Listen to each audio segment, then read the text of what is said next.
Beetlejuice. You know, great classic Tim Burton movie from the 80s starring Michael Keaton. At the time, it was probably one of the darkest and quirkiest comedies to get mainstream attention. It was a big deal. It had a cartoon show and, of course, a video game on the good old NES. With a movie that employs such a wide scope of imagination where anything can happen, that gives a lot of possibilities for a game. So I bet this could be great.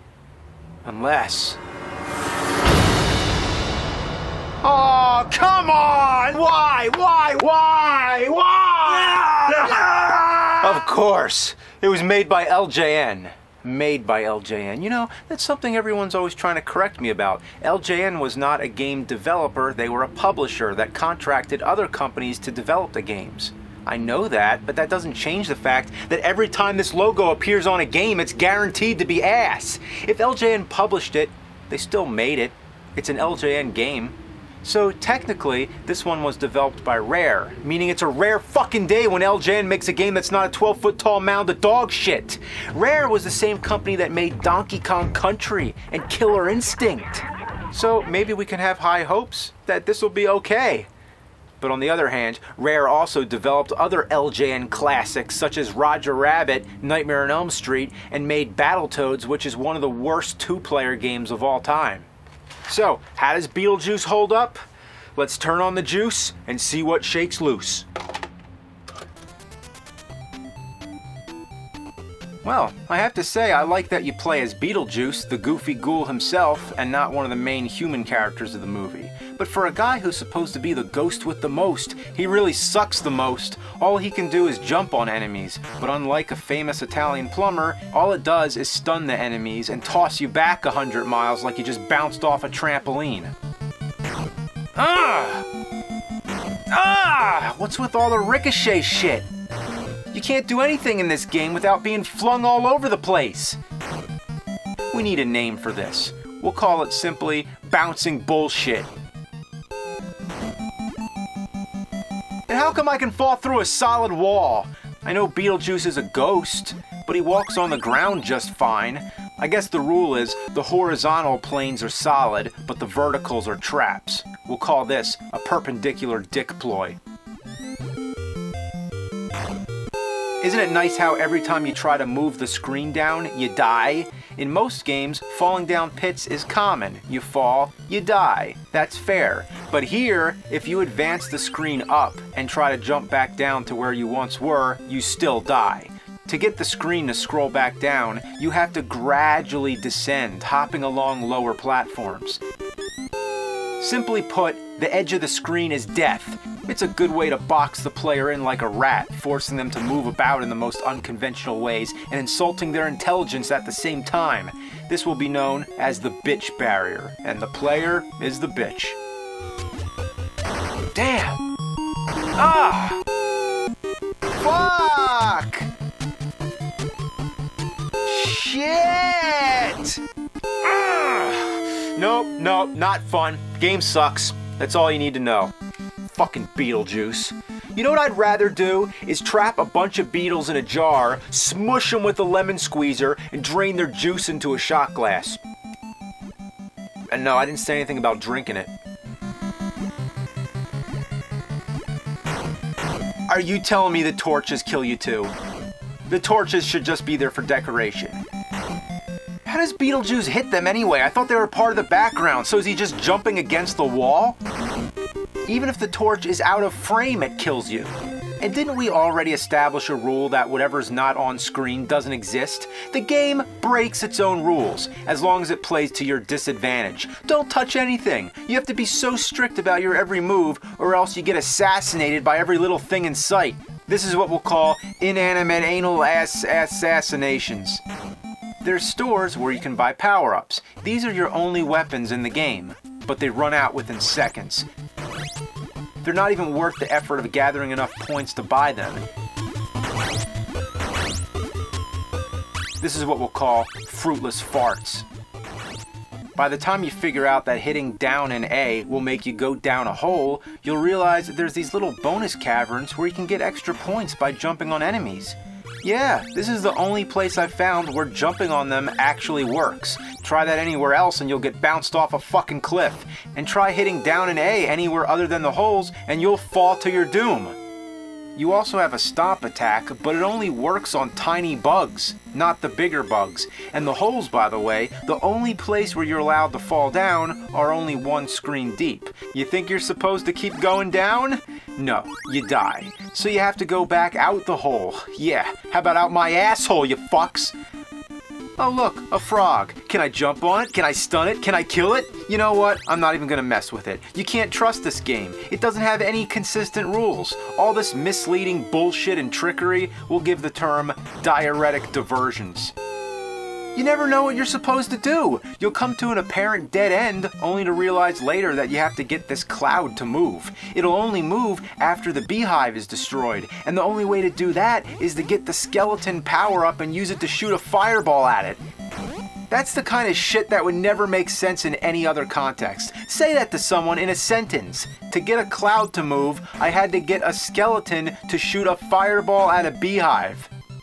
When did that ever happen in the movie? And we're talking about a movie that's batshit insane. But this makes the movie look like something out of the ordinary. You know, most games stick to certain traditions and ignore the strange and the unusual. But this game itself is strange and unusual. There's a few cutscenes, but they're very brief, so it's like they almost tried to be faithful to the film. I mean, come on, Beetlejuice can't say nice fucking model and honk his crotch in an NES game? I think the game has more to do with the star than the movie. I mean the star in the sky, the real Beetlejuice. It's a red supergiant that's going to explode one day. Does that not accurately describe the feeling you get from playing this piece of shit? This particular star is always pulsating. It's so inconsistent that it's sometimes called the 9th brightest star in the sky, but usually the 10th. These fluctuations and inconsistencies are exactly what they were going for with the unpredictable nature of this game. When you're flying all over the place like a spring-loaded turd in a pinball machine, that's just like the star itself, how it's been speculated to have changed course at one time or another, possibly because of a nearby stellar explosion, or in this case, a fucking bug. I mean, here we have a game where what exists outside the edge of the screen could take effect or not. The absence of visibility will result in death, whereas the existence of something harmful but not visible will still be in effect. Is it any coincidence that a game with no definable boundaries would have such a distinct relation to a star with optical emissions that vary, making it hard to define the photosphere? Or what about how the star is surrounded by a circumstellar envelope made up of matter that's been ejected from the star, kind of like a mass of bees coming out of a beehive and making an outer field around the hive? Beetlejuice is part of the constellation of Orion. That's what the ancient Greeks viewed it as, but of course today we all know that it's actually a skeleton shooting a fireball. Why would Beetlejuice be on the shoulder? Well, quite simply, anyone who's played this game as a kid has a chip on their shoulder whenever you bring up the name. And at last, the game was released in May. That's the same month when Beetlejuice can be seen over the western horizon after sunset for only a brief period of time. Likewise, it was Western US gamers who played this right after sunset when their homework was done, and it was only for a brief period before they threw it to the ground beneath the horizon. So yes, I'm convinced the game was based on the star and not the movie. Or you could just say they fucked it up and took too much liberty with the source material. We'll call this freeform fuckery. As explained, there's many parts in the game where you need to get points to buy the skeleton or other power-ups. The most common way to get these points is to stomp on bugs. You'll never know how many points you have until you go into the store. So what are you supposed to do? Keep track of your own points? To stomp on these bugs, you have to be really precise. It's just a tiny little mark you have to hit, but the worst part of all is that you can't concentrate on hitting the bugs because you have to tend with a larger bug at the same time. It's always there and constantly moving back and forth. So the method goes stomp, jump, jump. And watch out, if you accidentally fumble on the controls, it's very easy to hop off the platform to your death. This kind of accuracy we'll call pinpoint piss-taking. When you get to the first stage boss, there's no way to kill him, not without the skeleton. That's the only way. But if you get there without the skeleton, you're fucked. You can't even go back out. There's a fucking door right there, but you can't use it. you have no other choice but to get killed. And then it either sends you back several areas that you have to play through all over again, or it starts you right at the boss again. I don't know if there's any reason or it's just complete random, but once it starts you at the boss, then it'll keep doing it. You're stuck here perpetually. Even if you get to the continue screen, it keeps starting you at the boss. So you have to reset the game just so you can get the skeleton. When you arrive at the boss with the skeleton, you have to make sure you have plenty of them because it goes away so fast. You can't get hit. If you get hit once, you lose the skeleton. The boss doesn't even have an energy bar or a hit meter of any kind. To beat him, you're supposed to hit him enough times to push him over to the wall on the right. But he shoots his weapons so frequently that you only have time for one attack before you have to jump over the damn thing. And if you jump at all, you end up on the ledge above the door. This wastes so much time and guarantees that he will always be moving closer each time. You'll never be able to get enough shots in to move him to the right, and if he gets too far to the left, you're completely fucked. You can't hit him from the back. The only way to win that I know of is through a glitch where you have to do it real fast in the beginning while you're blinking. This is the most flawed, unfair, unpredictable first stage boss fight I have ever seen. We'll call this a rat trap crapshoot. And at last, let's talk about the music. Don't expect to hear the familiar, dark, mischievous Danny Elfman theme, no. In the tradition of all LJN games, they give you something original.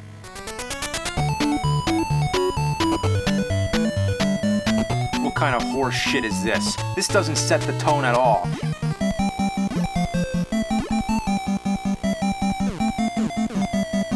Be fine for other games. This is something you should hear if you're jumping around blowing bubbles in Magic Fairy Tale Land, not a dark Tim Burton nightmare world. It would be like listening to, I don't know, the soundtrack to Mary Poppins while watching Requiem for a Dream. For this kind of inappropriate game soundtrack, we'll call it bad music. In conclusion, I could say the game is ass. It's a steaming pile of goat shit, horrible abomination. But the perfect way to sum it up is it's an LJN game. It doesn't matter who actually developed it, they were hired by LJN. The welcome letter probably said something like this. Welcome to our team of laughing, joking numbnuts. Here at LJN, we strive in creating the world's leading shitfests and providing to our customers the greatest raping of all their favorite films. We value your addition in helping us continue to grow the black plague of today's generation of gaming. Enclosed, you will find our handbook of policies and procedures in developing games with bouncing bullshit, perpendicular dick ploys, bitch barriers, inanimate anal assassinations, fruitless farts, diuretic diversions, freeform fuckery, pinpoint piss-taking, rat trap crapshoots, and bad music. We are proud to have you on board. Well, fuck this game, watch it go! Beetlejuice, Beetlejuice, Beetlejuice! It's showtime! I've seen The Exorcist 167 times. It keeps getting funnier every fucking time! Happy Halloween, motherfucker!